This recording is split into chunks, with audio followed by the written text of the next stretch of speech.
और हमारे साथ इस स्कूल के चेयरमैन बन चुकी हैं। और इन्होंने जो संघर्ष किया था इस स्कूल की, जब नींव इन्होंने रखी थी उस समय क्या था और आज के दिन ये कहाँ पहुँच चुका है, वो सिर्फ आपकी बदौलत से, आपके सहयोग से आज काफ़ी बुलंदी को छू रहा है स्कूल।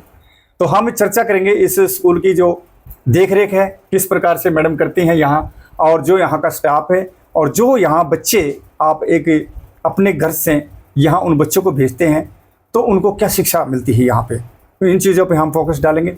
तो साथियों हमारे साथ बने रहना। तो मैम सबसे पहले हमारे चैनल पर आपका बहुत बहुत स्वागत है। Thank you sir. जी मैम, बताइएगा सबसे पहले ये बताइएगा कि आपके स्कूल की जो आपने नींव रखी वो कब रखी थी और क्या सोच के रखी थी आपने? नमस्कार सभी को। जी हमारे स्कूल की नींव थी सन 2000 में रखी गई थी, और उस समय ये सोच कर रखी गई थी कि मैं MA BEd उस समय मैंने कर लिया था जी। तो मेरे पिताजी आज़ाद हिंद फौज के सैनिक हैं और सन 2012 में उनका स्वर्गवास हो गया था। तो जिस समय मैंने पढ़ाई की थी उस समय क्षेत्र में कोई भी नहीं पढ़ता था जी। तो पढ़ाई करते करते कुछ औरतें कहती थी कि हमारे भाई नहीं थे तो कहती थी कि कुछ भी हो नाम तो बेटे ही करेंगे, बेटियों से कोई नाम नहीं कर सकता, ऐसे कुछ औरतें कह देती। तो मेरे मन में ये आया कि मैं कुछ ऐसा काम करूंगी जिससे कि मेरे पिताजी का नाम हो। और उस समय मैं कई प्राइवेट स्कूल्स में, मैंने 2-3 स्कूल्स में पढ़ाया था, तो कुछ पढ़ाने का अच्छा एक्सपीरियंस था कि हम बच्चों, ग्रामीण क्षेत्र के बच्चों को कैसे आगे ला सकते हैं। तब मैंने ये विचार किया था कि अगर मैं अपने पिताजी के नाम से स्कूल करती हूँ तो मेरे पिताजी का नाम हर बच्चे के डॉक्यूमेंट्स के साथ जाएगा और इस तरह से मेरे पिताजी का भी नाम होगा।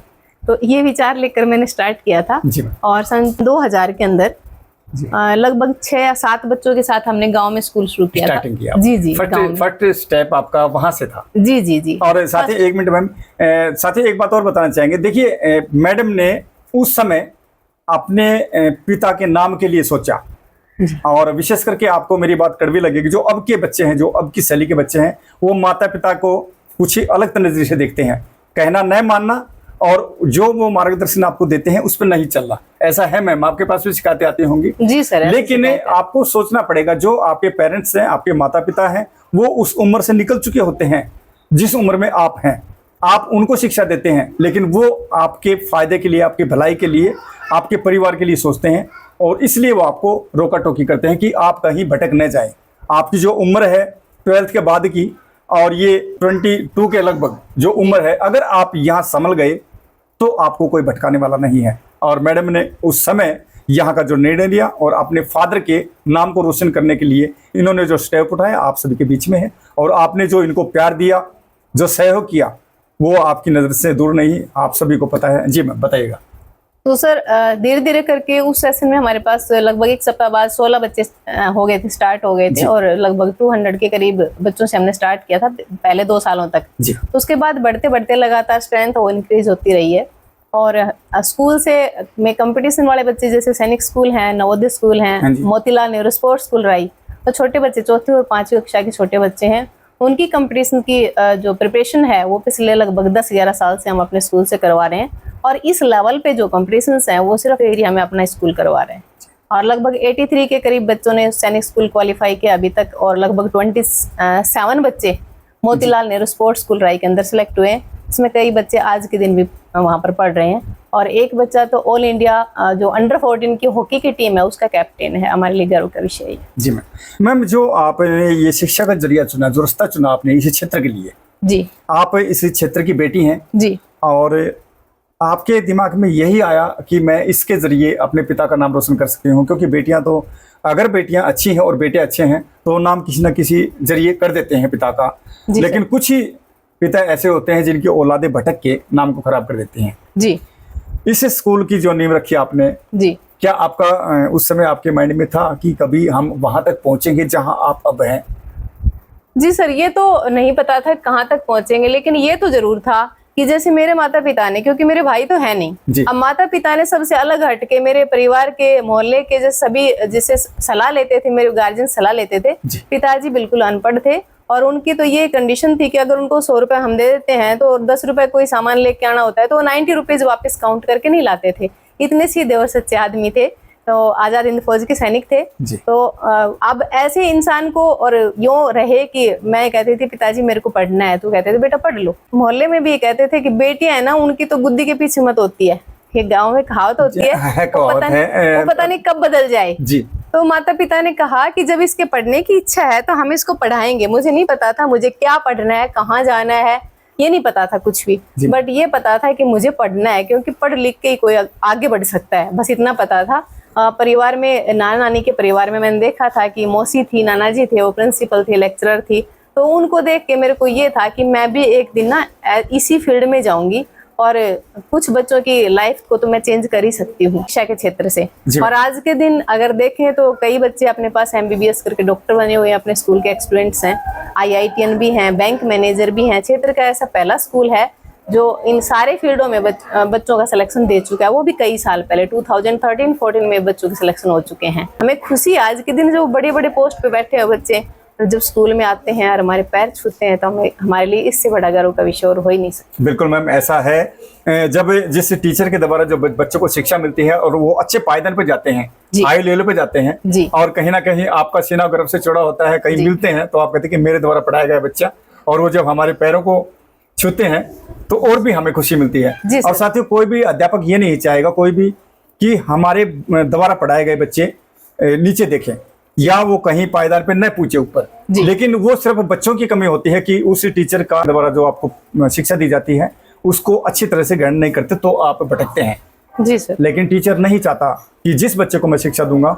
वो बच्चा मेरा कामयाब नहीं हो। हर टीचर की यही उम्मीद होती है कि मेरे द्वारा जिस बच्चे को शिक्षा दी वो बच्चा बुलंदियों को छुई।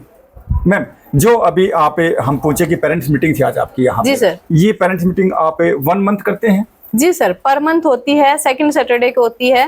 इससे बेनिफिट ये है कि अगर किसी बच्चे में कोई दिक्कत आ रही है तो उस बच्चे को और पेरेंट्स हम और टीचर्स और पेरेंट्स आमने सामने हो जाते हैं और उस बच्चे को मोटिवेट करते हैं हम कि उन चीजों को, परेशानियों से निकाल के लाया जाए। जी मैम, अभी हम बात करते हैं ट्रांसपोर्ट सुविधाएं की आपकी यहाँ, किस प्रकार की आपकी ट्रांसपोर्ट सुविधाएं हैं, कैसे बच्चों को लेके आते हैं, कैसे छोड़ के आते हैं, इसके बारे में थोड़ी चर्चा करें। उसके ऊपर जो हेल्पर होते हैं, जो कंडक्टर बोला जाता है जैसे हमारे हरियाणा की भाषा में, तो उनका स्टेट किस प्रकार का है?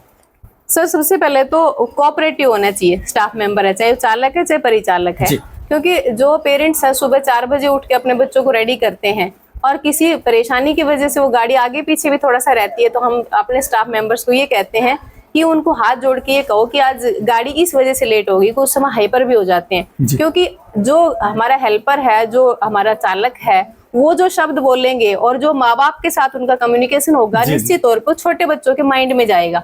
अगर वो आपस में प्यार से बात कर रहे हैं, आपस में रिस्पेक्ट के साथ बात कर रहे हैं, तो फिर हमारे बच्चे हैं वो भी वही चीज सीखेंगे। बिल्कुल भाई, अच्छा जवाब दिया मैम, आपने बहुत ही अच्छा जवाब दिया, क्योंकि जो पेरेंट्स हैं और ड्राइवर हैं अगर वो ज्यादा ऊंची स्वर में बात करेंगे या अभद्रता में बात करेंगे तो बच्चे उसी को फोकस करेंगे जी, तो वो शिक्षा भी वहाँ उनकी कहीं ना कहीं भटकती है। जी, पहले दिन से, पहले स्टेप से जब बच्चा घर से निकलता है उसी समय वो शिक्षा स्टार्ट हो जाती है। हम ये नहीं मानते कि जब स्कूल कैंपस में आएगा बच्चा उस समय पढ़ेगा, बच्चा तो वहीं पढ़ना स्टार्ट हो जाता है जी। और पेरेंट्स को भी ध्यान देना चाहिए इन बातों पे, घर में भी ऐसा ही माहौल बना के रखें ताकि वो बच्चा जो स्कूल में माहौल लेता है वही घर में मिले उसको। पेरेंट्स विशेष ध्यान दें, और जो स्कूल की तरफ से जो होमवर्क वगैरह दिया जाता है बच्चे को नहीं आता, तो पढ़े लिखे शिक्षित पेरेंट्स आज के समय वो कुछ समय निकाल के अपने बच्चे को दे।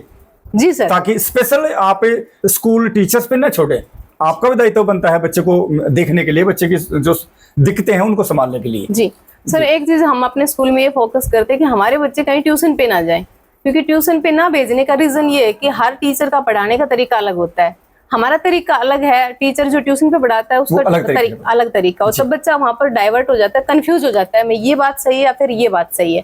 इस वजह से हम अपने सारे पेरेंट्स को ये कहते हैं कि हमारे बच्चे को ट्यूशन पे मत भेजो, सिर्फ इतना कर लो कि वो उसको आप बैठने की सिटिंग जो कैपेबिलिटी है, उसकी सिटिंग कैपेसिटी उसको बढ़ा दो। आप अपने ऑब्जर्वेशन में अपने बच्चों को बैठाया करो कि बेटा जो आपने स्कूल में पढ़ा है वो अपने आप से पढ़ो, और जहां दिक्कत आए वो वापिस आप कि जो स्कूल्स हैं वो ट्यूशन पे कहते हैं कि आप देखा करो घर पे, भाई ट्यूशन पे भेजो, आप देखो घर पे। लेकिन हमें ये पता है कि माँ बाप है वो जैसे हम देखते हैं 6 आवर्स वैसे नहीं देख सकता, क्योंकि आज एक अगर बात करें तो आज का जो सिलेबस है वो इतना हार्ड हो चुका है, इतना कंपटीशन के अकॉर्डिंग हो चुका है कि एक जनरल जो पेरेंट हैं जो एजुकेशन के टच में नहीं है, वो चाहे उन्होंने MA कर रखा हो लेकिन वो फर्स्ट क्लास के बच्चे को पढ़ाने में भी अपने आप को कैपेबल नहीं मानते। जी मैम, ऐसा है क्योंकि काफी डिफरेंस हो गया अभी जो शिक्षा आई है, वो काफी डिफरेंस है उसके बीच में। और मैम का मेरे को सबसे अच्छा सवाल लगा ये कि इन्होंने ये कहा कि जो बच्चे को शिक्षा हम देते हैं तो हम ही उसको पढ़ाएं, यहाँ उसको ट्यूशन पर न भेजें, क्योंकि बहुत से स्कूलों के अंदर ऐसा है, वहां भी शिक्षा देते हैं, ट्यूशन के लिए भी पेरेंट्स पे दबाव डालते हैं। जी जी जी। लेकिन मैम ने बताया कि हम ऐसा कोई प्रेशर नहीं डालते, वहां बच्चा भटकता है। हकीकत में ऐसा है, क्योंकि ट्यूशन वाले जो अध्यापक हैं पढ़ाते वो भी अच्छा है, लेकिन उनका नजरिया अलग होगा पढ़ाने का, उनका तरीका अलग होगा। जी। और जो शिक्षा स्कूल के अंदर मिलती है वो अलग, तो वहां बच्चा दोनों तरफ भटक सकता है उसमें। तो ये सही जवाब दिया इसके बारे में मैडम ने, अच्छा बताया। तो हम बताइएगा आपकी स्कूल की जो गतिविधियां करते हैं, क्या क्या रणनीतियां हैं आपकी, कैसे इस स्कूल का मेंटेनेंस करते हैं आप, इतने बड़े स्टाफ को संभालते हैं और हमेशा आप बिल्कुल खुश रहते हैं, इसके बारे में बताइएगा क्या है ऐसा, क्योंकि बहुत ज्यादा परेशानी होती है आप पे, इतना स्टाफ आपके नीचे, बच्चे आपके साथ और हर तरह की बातें आपके सामने आती हैं, और फिर भी आप एक हंसी मजाक के माध्यम से इसको कंट्रोलिंग करते हैं, बताइएगा। सर उसका रीजन ये है कि चाहे हर बच्चा है, चाहे माँ बाप है, बच्चे को भी हम एक बच्चा ना समझ के एक पर्सनैलिटी समझते हैं। तो हर माँ बाप के साथ, बच्चों के साथ, स्टाफ के साथ इतना अपनापन रहे कि वो अपनी परेशानियां हमारे साथ शेयर कर दें, और उन परेशानियों को भी हम जहाँ तक अपने मन से हमारे से हो सकती है उनको सोल्व करने की कोशिश करते हैं। और यही रीजन है, आप अभी देख रहे थे जो बच्चे +2 पास आउट कर चुके हैं, वो पेरेंट्स अभी हमारे पास ही आ रहे हैं कि इसका बच्चे का आगे का डिसीजन भी अब आप ही लो, आप बताओ जी, आप ही बताओ अब इसको क्या करें। तो ये विश्वास है साथियों। इसीलिए यहाँ से +2 आउट होने के बाद भी यहाँ हमने 2-4 ऐसे पेरेंट्स देखे हैं जो मैडम से मिले हैं कि हमें आगे का रास्ता दिखाओ, बच्चे खुद करें कि आगे का बताओ हम कैसे करें, ये होता है विश्वास, और तभी आ रहे हैं इनके पास। जीवन बताइए। जी सर, और पिछले जो 2 साल के पास आउट बच्चे हैं, जैसे 2023-24 का बैच था, 24-25 का बैच है, तो इन पिछले 2-3 साल के बच्चों के बैच के साथ भी हम लोग लगातार जुड़े रहते हैं।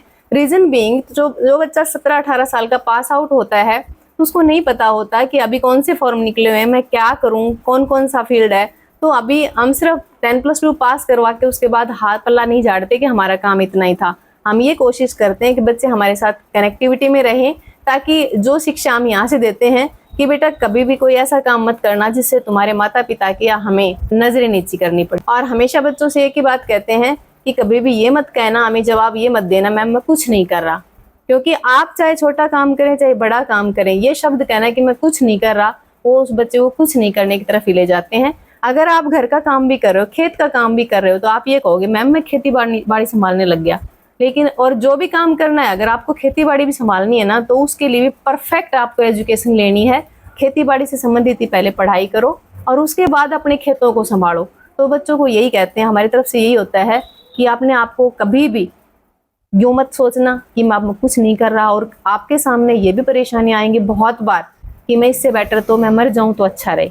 तो जब आपके सामने ऐसा भी लगे ना कि मैं मर जाऊं तो अच्छा रहे, तब भी हमारे पास ही आ जाना कि मैम मेरे साथ ये समस्या हो रही है, चाहे आप कितने साल के हो गए हो, चाहे आप वहाँ पर 40 साल के हो गए हो, लेकिन हम उस समय भी आपके टीचर रहेंगे। हमारी एज में और आपके में इतना डिफरेंस रहेगा, उस समय भी हम एक एज से निकल चुके होंगे और आपको उस समय भी एक अच्छी सलाह देने की प्रयास करेंगे। तो अपने बच्चों से जुड़े रहते हैं और उनके साथ जो जो समस्याएं आती हैं, पेरेंट्स के साथ आती हैं, बच्चों के साथ आती हैं, उनमें अपना एक छोटा सा एक कंट्रीब्यूशन करने की कोशिश करते हैं, ताकि हम इस समाज के लिए, इस देश के लिए कुछ अच्छा कर पाएं, अच्छे नागरिक दे पाएं। थैंक यू मैम, बहुत अच्छा जवाब दिया आपने। और हम भी आपको हर बार बताते हैं, मैं कहता हूं साथियों आपको हर बार कि आपको मेरी बातें कड़वी जरूर लगेंगी, लेकिन उस कड़वी बात के अंदर सच्चाई है, और उसी कड़वी के बात के साथ आज मैम ने भी मेरी सपोर्ट कर दी। जो मैम ने कहा कि माता पिता का सीना गर्व से चौड़ा करें, और मैं भी हर बार बताता हूँ, बेटे हो या बेटियां, इसके अंदर कि कोई भी ऐसा काम न करे जिससे आपके पिता या माँ समाज के अंदर नहीं बैठ सके। उन्होंने जो इज्जत जो बनाई है अपनी मेहनत से, उस इज्जत को खराब न करे। ये विशेष करके आपकी एक छोटी सी गलती और उनको समाज में बैठने लायक नहीं छोड़ेगी, मैम ने भी यही बताया है। तो ये बातें हैं, जब आप उस उम्र में पहुंचोगे तब आपको पता चलेगा। तो आप ऐसा काम करें ना कि आपके माता पिता का नाम शिखर में जाए और कहें कि फलाने का लड़का है, उसकी बेटी है। गलत काम क्यों करें? क्योंकि एक उम्र होती है, वहां से भटक जाते हैं तो हो जाती है, और छोटी मोटी गलतियां हो जाएं तो अपने पेरेंट्स से, या मैम ने तो अब तक भी छूट दी है, जो बच्चे ऐसे पास आउट हो चुके वो यहाँ आके भी डिस्कस कर सकते हैं, ताकि आपका मन हल्का हो और आपको एक रास्ता मिले, मार्गदर्शन मिले। अच्छा, तो हमने आपको यहाँ इस स्कूल के चेयरमैन मैम से रूबरू करवाया, और आपका सहयोग जो इस स्कूल पे बना है और मैडम के साथ जो आपका आशीर्वाद बना है, इसको इसी तरह बनाए रखना। और हम आपसे विदा चाहते हैं। तो साथियों, आप देख रहे थे दैनिक टाइम कुलदीप के साथ। नमस्कार साथियों।